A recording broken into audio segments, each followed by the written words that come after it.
Mas se andarmos na luz, como Ele na luz está, temos comunhão uns com os outros, e o sangue de Jesus Cristo, seu Filho, nos purifica de todo pecado.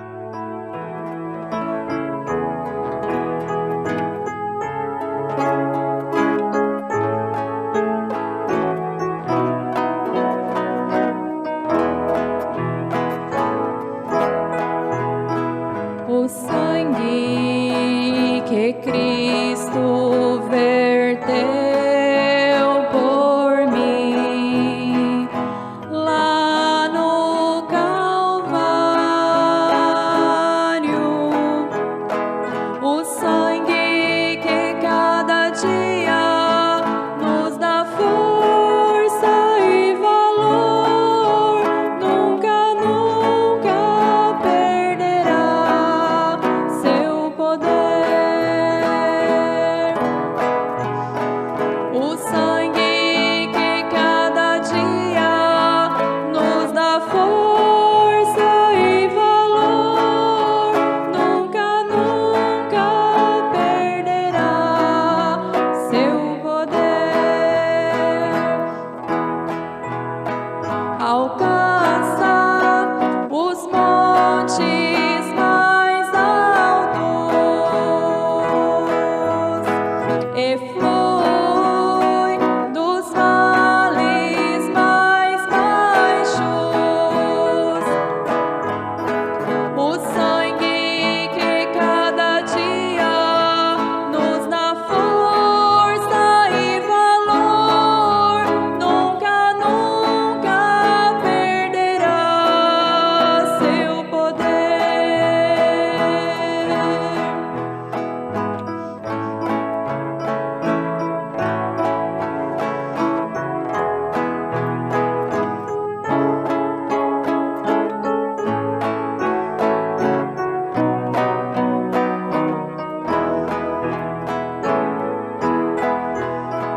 Enxuga as minhas lágrimas e me acalma, me fortalece.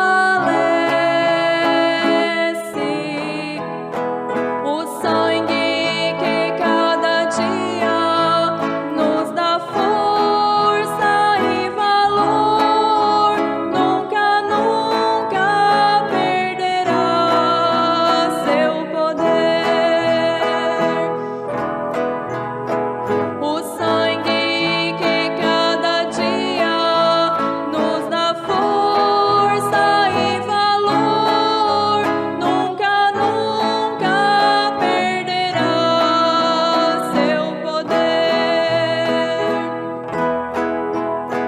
Alcança os montes mais altos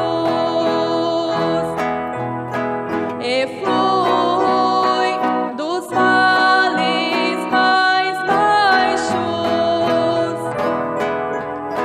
O sangue que cada dia nos dá força e valor, nunca, nunca perderá seu poder. O sangue que cada dia nos dá força e valor, nunca, nunca perderá seu poder. Até que Moisés disse ao povo para matar o cordeiro sem mácula e expor o sangue nos umbrais das suas portas. E somente assim o anjo da morte não visitaria aquele lar. Mas se andarmos na luz, como Ele na luz está, temos comunhão uns com os outros, e o sangue de Jesus Cristo, seu Filho, nos purifica de todo pecado. 1 João, capítulo 1, versículo 7. Ouvintes, aqui está o segredo da vida cristã. Aqui está o segredo da vitória sobre o pecado. Isso só pode vir pelo sangue de Jesus Cristo, não por meio de qualquer meio que o homem tenha criado. Mas o único meio é estabelecido pelo próprio Deus. Agora, não é a química. Ali no Egito foi a química do cordeiro, exposta nos umbrais da porta. Aqui, conosco, não é propriamente a química, mas é a vida que estava naquele sangue, que nos traz a fé perfeita no sacrifício de Jesus Cristo, e então pelo qual nós somos libertados dos nossos pecados.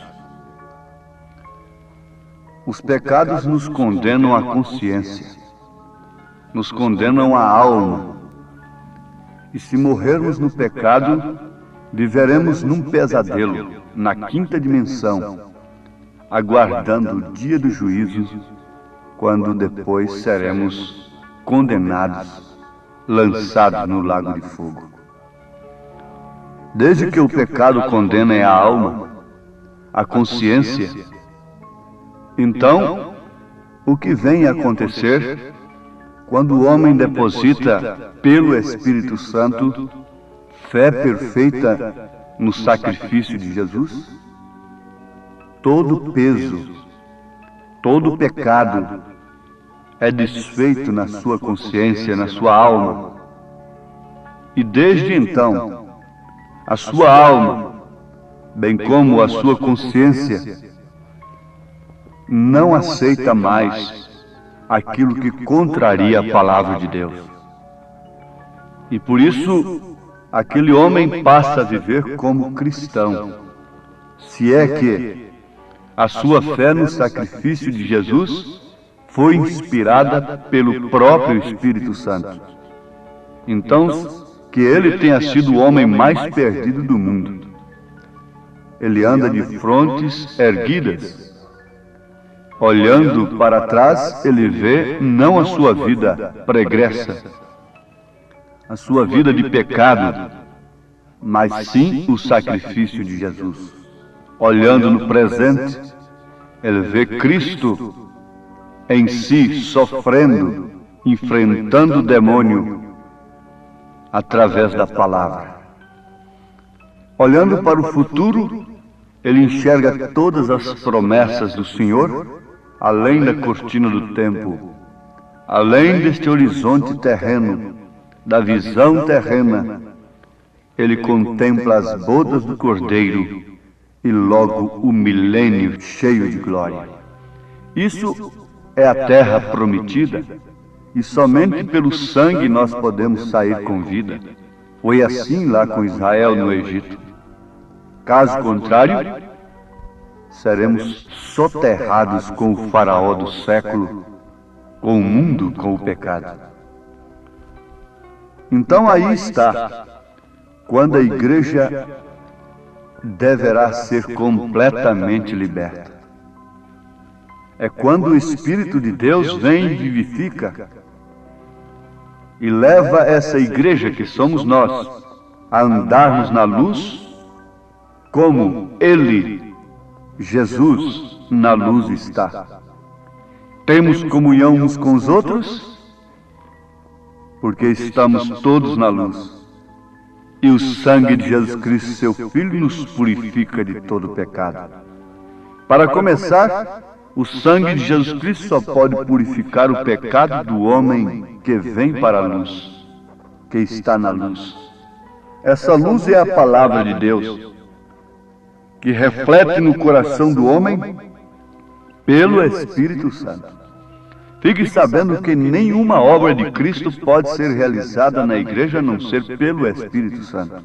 Porque o Espírito Santo é a pessoa de Cristo na igreja. Isso é tremendo e maravilhoso. Ele não é uma suposta terceira pessoa, distinta, tendo, portanto, uma personalidade distinta. Não. Ele é a própria pessoa de Cristo na igreja. Ele é a pessoa de Deus na igreja. E ele faz refletir a palavra como um espelho diante da mulher. Então ela olha ali em 1 Timóteo 2, versículo 9 em diante, ela vê ali que é o espelho de Deus. Ele faz refletir Atos 2, 38, como cumprimento da ordem de Mateus 28, 19. Ele faz refletir Malaquias, capítulo 4, versículos 5 e 6, no coração dos gentios, eleitos para a noiva de Jesus Cristo, como promessa verdadeira de Elias para nós. Somente o Espírito Santo pode fazer esta obra. E isto significa a verdadeira e total libertação. Mas somente Ele pode trazer essa igreja sob o sangue. Quando seus pecados vierem sob o sangue, pela fé, quando seus cigarros, quando seus jogos, seus roubos, suas vaidades, seus nudismos, suas mentiras religiosas, suas interpretações humanas, quando suas mentiras comerciais, quando tudo isso for trazido à luz sob o sangue de Jesus, então lá haverá uma libertação total. Mas sem isto é impossível. Se você enganou alguém, conserte isto. Você não pode trazer nenhum engano, nenhuma mentira, nenhum adultério, nenhuma traição, nenhum credo, nenhuma coisa qualquer debaixo do sangue.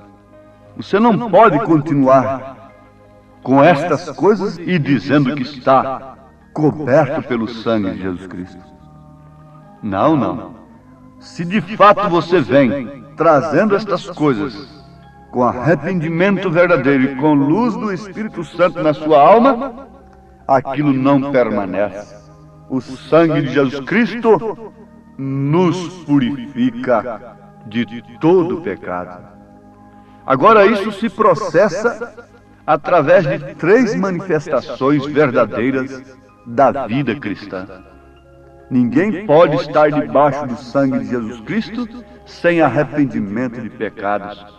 Porque quando ele vem pedir essa cobertura a Deus, arrependido, verdadeiramente arrependido, não com a concepção errada sobre o pecado, porque a concepção geral do mundo religioso sobre o pecado é uma concepção errada. Então, nada é pecado mais, segundo a concepção religiosa. Mas aqui está, quando o Espírito Santo lhe dá a verdadeira concepção do que é pecado, e você vem nesse estado deplorável, arrependido, chorando amargamente, e busca a cobertura de Deus, então que você vai sentir logo, abrigado pelo sangue de Jesus Cristo, porque este é o único meio pelo qual o homem pode ficar livre da ira do inferno. Aí então o sangue de Jesus Cristo, seu Filho, nos purifica de todo pecado. Então a primeira coisa a ser resolvida no tocante à vida espiritual é o problema do pecado.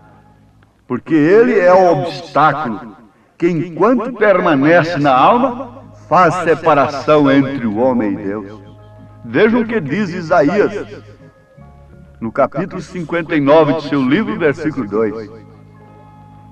Mas as vossas iniquidades fazem separação entre vós e o vosso Deus, e os vossos pecados encobrem-se o rosto de vós, para que vos não ouça.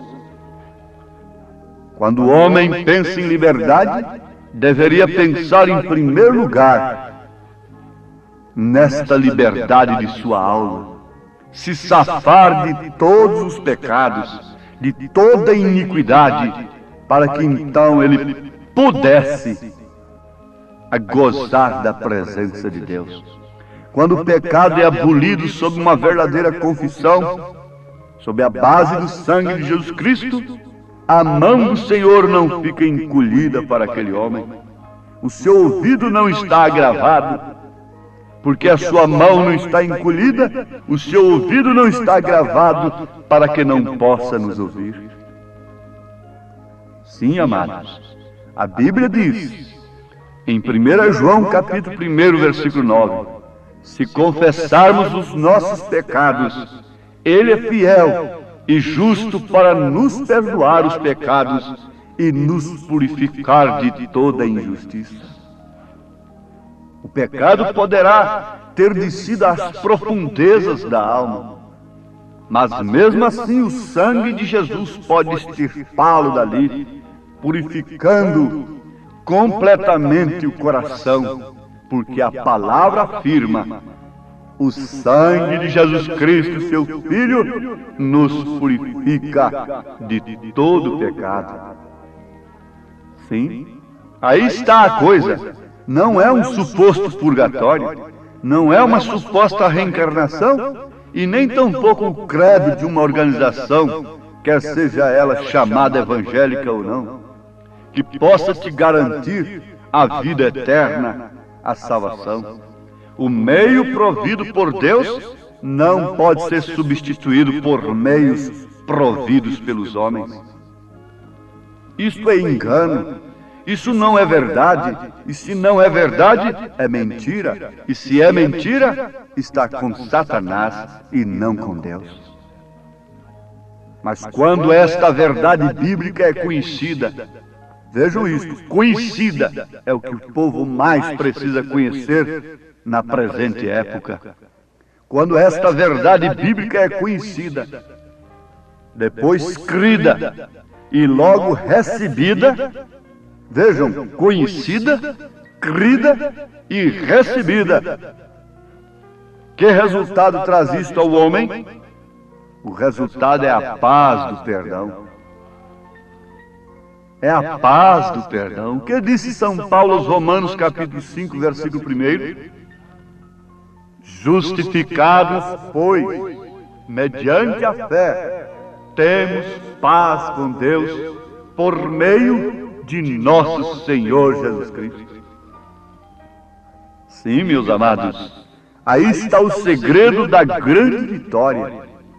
Temos aprendido e estamos sendo lembrados constantemente.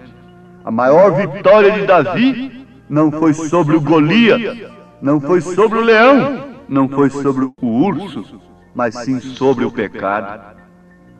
Leiam o Salmo 51 e veja a grande vitória do homem, quando ele diz: pequei, e o meu pecado está sempre diante de mim. Quando é que a iniquidade poderia passar? Quando é que o pecado poderá ser anulado? É lá do outro lado da vida? Não, não, não. É depois que cai no suposto purgatório, através de rezas e tantas coisas, recomendações? Tampouco. É depois que entra numa suposta reencarnação? Não, isto é antibíblico. Se é antibíblico, então é antideus. Se é antideus, é anticristão. Se é anticristão, não nos interessa. Quando é que o homem pode resolver esse problema? É agora. Quando foi que Davi resolveu? Quando foi que o ladrão crucificado à direita resolveu? Quando foi que Maria Madalena resolveu o seu problema? Você quer deixar para depois? Você quer continuar sua vida de cigarro, de álcool, de adultério, de cobiças, de vaidade, de nudismo e de tanta coisa fácil? Você quer continuar sendo uma religiosa na estrada larga, nas doutrinas fáceis? Você quer continuar sendo um bom cristão, entre aspas, na estrada larga, na doutrina daqueles que, tendo comichão nos ouvidos, amontoaram doutores para si, conforme suas próprias concupiscências?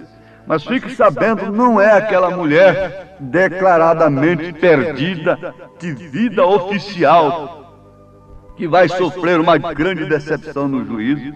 É justamente essa que se diz cristã e que prefere a estrada larga, o caminho espaçoso. É justamente esse que canta, que prega, que ora. Jesus disse assim, e isto é verdade. Essa será a maior decepção. Quando é que a decepção deveria ser analisada, encarada? Quando ela chega? Não, deveria ser encarada antes. A mulher deveria encarar a vergonha do seu desprezo que ela merece. A mulher deveria encarar o peso do juízo sobre ela antes de cometer pecado, antes de cair, antes de violar o seu voto matrimonial. Pela mesma forma, o homem deveria medir todas as consequências antes. E agora, se o peso do pecado, se as consequências do pecado não traz o povo para a cruz, para o sacrifício de Jesus, veja só as consequências do pecado: doenças, guerras, o vício está aí. Obriga-se a tudo pela saúde, mas não proíbe-se nada, nada que venha trazer dinheiro, nada que venha trazer comodidade carnal, nada que venha acomodar e satisfazer as concupiscências carnais é proibido. Por quê? Porque vela-se tanto pela saúde por um lado e, no entanto, escancara as portas por outro? Isso não seria coar mosquito e engolir camelo? Isso não faria de nós uns verdadeiros hipócritas, uns sepulcros caiados? Para onde deve ir um povo moribundo? Não de um país apenas, mas de toda a terra. Onde o ser humano não está em decadência total, moralmente falando, espiritualmente falando? Onde? O progresso que avança, assolando tudo, acabando com fauna, com tudo. Esse progresso é o próprio fim da humanidade. O ímpio por si se destrói. Onde poderá se recolher um povo antediluviano, tão civilizado como foi aquele? Nunca pensariam que seria na arca. Os cientistas, os filósofos, os líderes religiosos jamais apontariam a arca de um louco, aquele povo tão elevado, tão civilizado. Mas o que pôde salvar aquele povo? O que poderá salvar esse povo do fogo que São Pedro profetizou? Que está profetizado no livro dos livros, na palavra de Deus. Onde se salvará esse povo avançado do fogo que virá? O problema é individual. Salva-te por ti mesma hoje. Salva-te por ti mesmo. Escapa-te. Agora ou nunca. Venha para o Calvário. Venha para a luz. Venha para a mensagem. Arrependa-se de seus pecados, principalmente dos pecados religiosos, em nome de Jesus Cristo. Amém. Olhando o passado eu vejo o sangue na arena dos nossos irmãos primitivos morrendo então. E como se fosse num vídeo eu vejo as cenas dos nossos irmãos devorados por fortes leões. O sangue quente que corria como enxurrada pelo chão era a semente do Evangelho, era sinal de salvação, pois cada alma que partia ia direto ao paraíso,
dos irmãos que tiveram coragem de enfrentar os açoites e a morte, levar a mensagem. Eu sou a semente do sangue dos irmãos que morreram sangrando pra manter o evangelho crescendo. Eles iam morrendo, de Cristo falando. Eu sou a semente do sangue dos irmãos que tiveram coragem de enfrentar